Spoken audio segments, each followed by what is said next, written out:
I have an interesting relationship to America.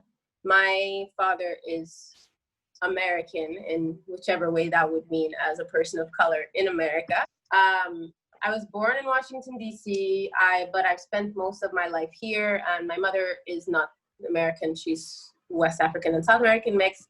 So I have I have family in the US, of course, but I don't really connect with America in a way that I feel like America as a whole has not connected with me. I love my people and my community in the US, and they always have my support. And whenever I have the opportunity to be there with my community in person, be it for events, be it for, gatherings, etc., I try my best to be there. But yeah, I have a very interesting take, I think. I got to be honest, for most of my adolescent and young adult life, my place in America has been seen. I've been seen or put in the role of the token, the one black friend, and not that I tried to be. It's just that my interests have always been in areas that I've been told 1,000 times Black people don't do this, Black people don't like sci-fi. I love sci-fi. I live and breathe sci-fi and fantasy. My favorite show growing up was, and still is, Power Rangers, like very well represented when it comes to Black characters. And my love of comic books, my love of superheroes, and all of that tends to put me in the minority in these communities. So yeah, I've always ended up being the one Black friend. But as I learn, and as just like from living in the world that I live in, I realize now, no, that's not what I want. And that's not my place. My place is an American. And I am trying to get all the rights and all the privileges that come with that. Whether that'll mean something in a couple of years is still up in the air. But yeah, I'd say my place in America is one that I'm still trying to figure out. I've always been like, I want to be back in my roots, or where my ancestors came from. But in reality, we were brought here for a reason. No one knows what the reason was why African slaves were brought here, besides to build the country to what it is today. And I believe that we have not, our ancestors, we have not completed our mission on US soil yet. So until our mission is completed, we'll still be on US ground. So this is where I'm supposed to be. I believe that I am here to help bridge gaps of compassion. I want to see the best in people, and I would like them to see the best in me. So even when I am stuck between a rock and a hard place, I find that crack through our mutual levels of understanding. I try to approach challenging situations with calmness and compassion so that I can find my empathy, and through that show others that empathy can be found no matter what. I'm a Black woman with mixed heritage, and I've grown up in a very, very, very diverse culture, and I've explored various religions, and I've traveled around the world. And through all of these experiences, I've really found that most people are more common than maybe we initially think. And so I'm here to showcase that and show my humanity. To me, my place, I think I'm more of a healer in America, because not just through, conversation and love and through food. I think it's, what I give, my position here in America is just to do something good to help, and maybe to teach love, unity, things like that. Even in my own, personal life, it's been that way. I run into people outside of my personal life, and it's the same way, just strangers, but we always, some reason, have that connect where I'm able to talk and, you know, bring or shine something, some goodness to their lives. My place in America as a Black man is a dangerous place because we know, at this point, we have to go from saying Black Lives Matter to legalize being Black. My place as a minister, who we call Minister Stretch, is that I think that my purpose is to try to just be a voice and to try to help empower those that, I'm no different, I'm no bigger, I'm no, far-fetched and this unrealistic person. Like, we all have the power to use our voices. Everybody's not going to be like me. And so that's really my mission as far as this space as a person. But as a Black man in America, my place really is trying to, not allow the pressures of the world and the pressures of white supremacy and the oppression that we have faced and continue to face to put me in a position where I lose my purpose in this place, in this space that I occupy as Minister Stretch. My place, I think, probably does have to do with my race and really my profession, because it's really in the spotlight right now.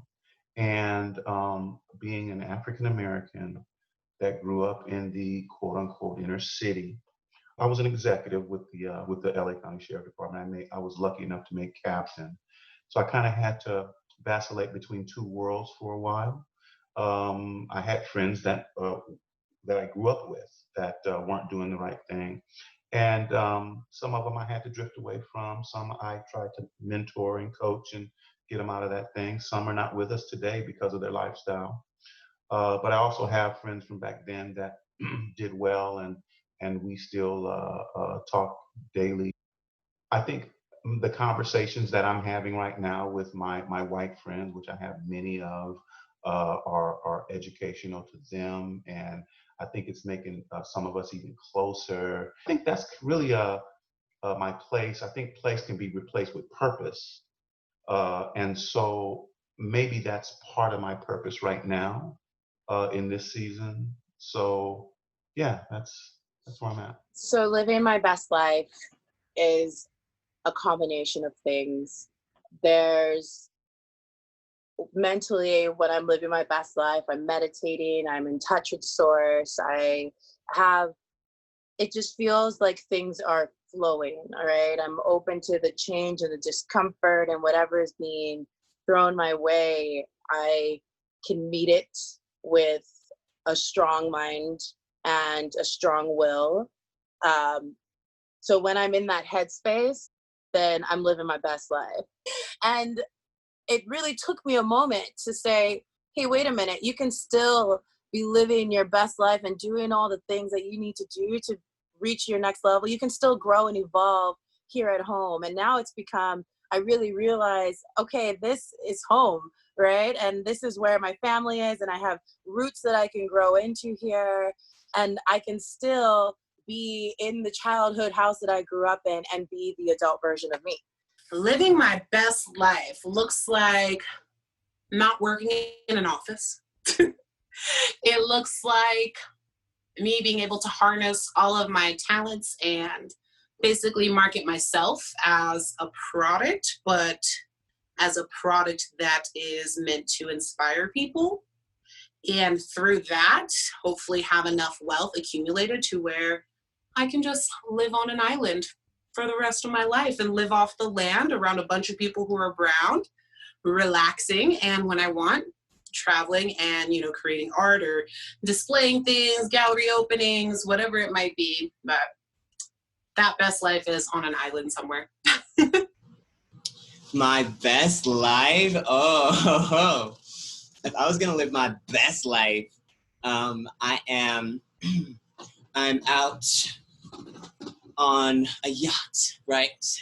On some island. I'm fucking fabulous. And I hop in the water because I want to go take a fish sample. And I'm gonna say Fiji. And yeah, I do my science, I live my life, I Kiki, I dance, I twerk, I do all that, and I'm happy. Like really, really, really happy. For me, I'm still waking up. I've always had a really good income. and took a lot of things for granted, a lot of waste, lost a lot of lawsuits. And so at this stage of my life, the first thing I'm really concerned with and really focusing on is just building my income, an income stream that will be there with me. And it'll be in the restaurant industry, the food industry, it might be in the legal industry. But I've always been a person who tried to do too much. And now I don't do that as much. So we'll just see. But I wake up every morning, I think the first thing that really starts coming in strong, I'll give my attention to. For me, when I think of it from a self point of view, because that's always where I come from first, is what can I do myself to make myself thrive in any situation? And again, that comes back to being with my mindset, being with my connection to source, the universe, whatever that may be. But for me, that's all I need, right? But that being said, it would be a lot easier if there were a lot of systemic and societal pressures that were just removed, right? I mean, there's been times from a career standpoint, as an aerialist, living in LA, oftentimes I work for corporate entertainment groups, and working for these corporate entertainment groups, this doesn't work, right? I can't have my braids. More acceptance of the different types of beauty that there are in the world. I think that a more inclusive look at what bodies can do and what they look like. There's not this heavy search for inclusion yet. So really opening that up would just be a phenomenal change and a phenomenal opportunity to present my work.